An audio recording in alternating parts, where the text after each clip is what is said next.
Hematologic problems. These are the different types of anemia that are out there.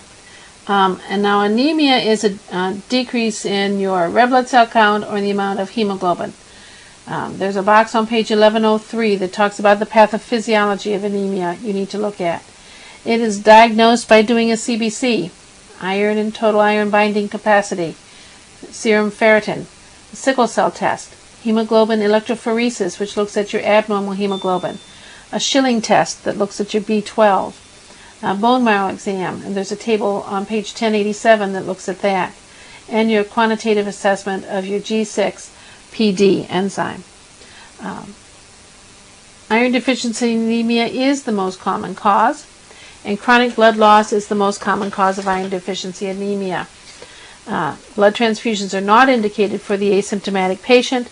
They are for the symptomatic patient, but now only if their hemoglobin is less than 6 are they usually transfused. Used to be 8, but now it's 6. Page 1104 lists the symptoms of anemia. The medications that will be given are iron and iron dextran. There's a box on page 1111 that talks about the dietary sources of iron, folate, and B12. The nursing care of the patient with aplastic anemia includes preventing infection, because with aplastic anemia, the bone marrow fails to produce all 3 types of blood cells, and the bone marrow is replaced by fat.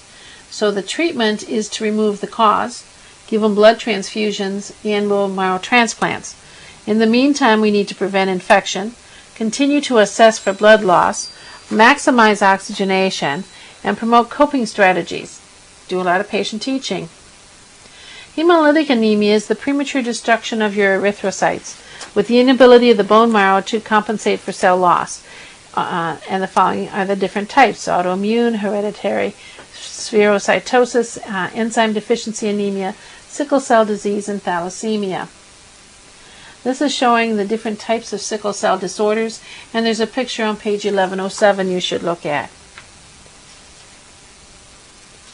Again, this is a flow chart showing sickle cell crisis.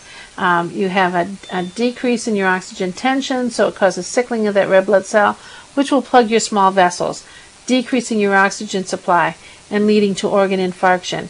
That sickling also causes an increase in your blood viscosity, again decreasing that oxygen supply and causing an organ infarction. These are the symptoms that you would get for sickle cell disease, the acute episode, and for the chronic problems. This is a very painful disorder. Patients with this require narcotics. They are not seeking drugs. They require pain medication. To help them, you need to manage their pain, promote adequate hydration, because dehydration is one of the major causes of sickle cell crisis. You need to promote rest and activity balance. You need to support their coping strategies and make sure they're taught appropriately. These are the different types of thalassemia that you might have, either heterozygous or homozygous. Heterozygous requires no therapy. Homozygous requires a transfusion because they get a severe anemia. And this is how you identify and prevent iron deficiency anemia in the older adults. They are prone to do it because of the NSAIDs that they use, the fact that dietary-wise they're not necessarily as nutritionally adequate as they should be. So these are some things that you need to do for someone who has iron deficiency anemia.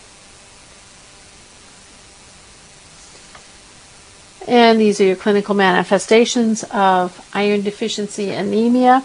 Chiliosis is a painful lesion at the corners of the mouth. They're like cold sores that are worse than cold sores. And here is looking at the etiology and pathophysiology of megaloblastic or macrocytic anemias, the big anemias, your B12. Now B12, again, you have a problem with that you do not have enough intrinsic factor in the gut. So it could be a poor dietary intake. But malabsorption syndrome is the most common cause of B12 deficiency due to a lack of intrinsic factor. Then these are your other, your iron, folic acid deficiency, your pernicious anemia, some of the possible causes of that,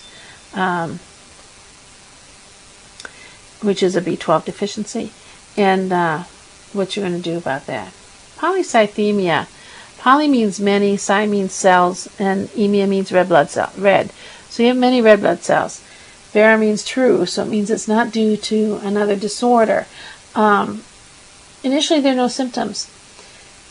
And you'll find the symptoms on page 111. I'm sorry, 1117. They may have headaches, vertigo, ringing in their ears, blurred vision, but the problem is that they develop blood clots.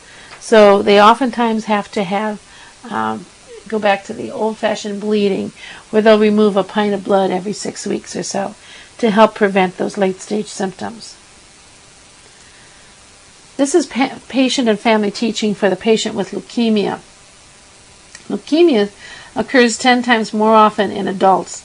There's a table on page 1119 that gives the type, the symptoms, and the treatment for the different types of leukemia. And we'll talk about this more in the second presentation. These are disorders that are associated with platelet aggregation and problems that occur there.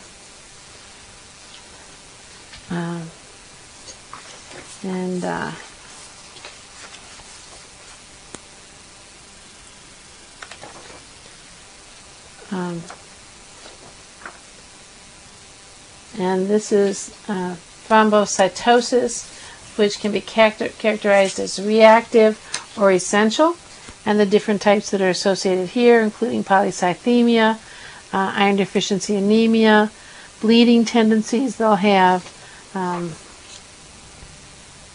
then we have selected drugs that typically cause thrombocytopenia, many of which are used on a daily basis by people. We have our common bleeding coagulation blood tests that are done. You can read these for yourself. You don't need me to read them to you.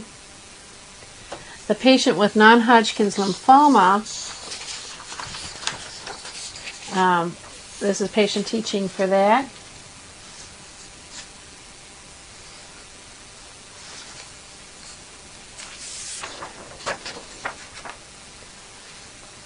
This is the pattern of inheritance for hemophilia.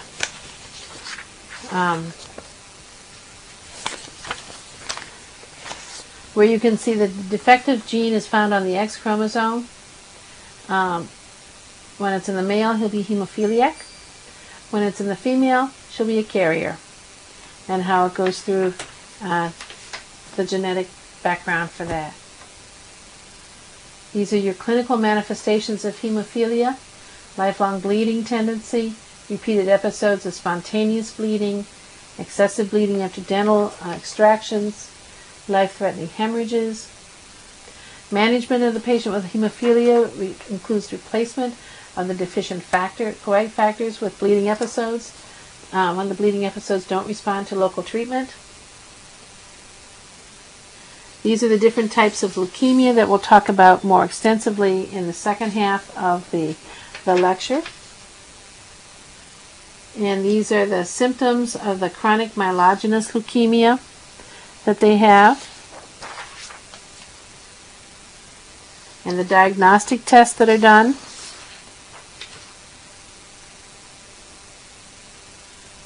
And the changes in the older adult that you might find.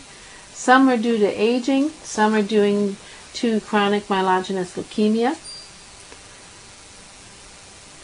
This is the teaching that you have to do for the patient with leukemia.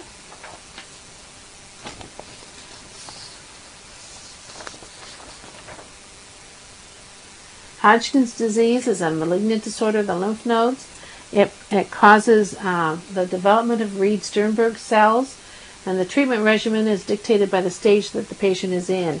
The older you are when this is developed, the better the prognosis.